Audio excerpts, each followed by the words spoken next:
Hi! Hello! Welcome. మనకు ముఖ్యంగా మన తెలుగు వారికి ఈ సెలబ్రిటీ పిచ్చి చాలా ఎక్కువ.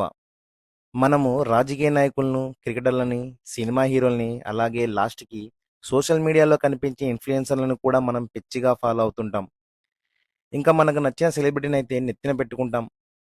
సరే, ఇక విషయానికొస్తే టీవీ ఓపెన్ చేసినప్పుడు, ఓటీటీలో సినిమాలు చూసినప్పుడు, క్రికెట్ చూసినప్పుడు కొన్ని యాడ్లను పరిశీలిస్తే ఆ యాడ్లకు సంబంధించి, అడ్వర్టైజ్‌లకు సంబంధించి మన సెలబ్రిటీలు యాడ్‌లో యాక్ట్ చేస్తూ ఉంటారు. ఆ యాడ్ చూసినప్పుడు నాకొక డౌట్ కలుగుతా ఉంటది. అదేందంటే, ఆ యాడ్‌లో నటించిన ప్రొడక్ట్‌కి సంబంధించి, ఆ ప్రొడక్ట్ వాళ్ళు వాడతారా? లేదా? అని. ఎగ్జాంపుల్‌కి కూల్ డ్రింక్స్‌కు వాళ్ళు యాడ్ ఇస్తారు గదా! ఆ కూల్ డ్రింక్స్ వాళ్ళు తాగుతారా అని. నాకు తెలిసినంత వరకు ఈ సెలబ్రిటీలు ఆ కూల్ డ్రింక్స్‌ను తాగరనుకుంటున్నా. ఎందుకంటే, వాళ్ళు స్ట్రిక్ట్ డైట్‌లో ఉంటారు కాబట్టి. దాంట్లో ఉండే కొన్ని కెమికల్స్ వల్ల దాని జోలికి పోరు. వాళ్ళ పిల్లలు కూడా తాపించరనుకుంటున్నా. అలాగే ఈ బిస్కెట్లు, చిప్సు, పిజ్జాస్, బర్గర్స్ దీనికి సంబంధించి వాళ్ళు ఎవరు కూడా తినరని నేను నమ్ముతున్నా. దీనికి మీరేమంటారు? వాళ్ళే తిననప్పుడు ఆ యాడ్స్‌ని చూసి మనమెందుకు తినాలి?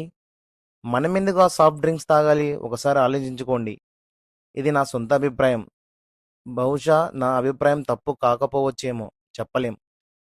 చాలామంది celebrities processed food, sugar content ఉన్న ఫుడ్, కెమికల్స్ ఉన్న soft drinks, pocket food items చివరికి వాళ్ళు బజ్జీలు కూడా తినరని నేను అనుకుంటున్నా.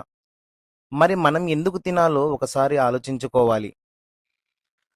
మొత్తం మీద మేము చెప్పొచ్చేది ఏంటంటే, సెలబ్రిటీలు చూపించే యాడ్లని మనం గుడ్డిగా నమ్మకూడదు.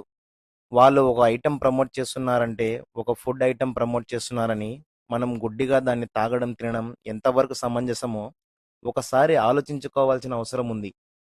వాళ్ళ యొక్క విధి విధానాలు, రియల్ లైఫ్‌ను మనం దగ్గరగా ఉండి చూస్తే, అరే!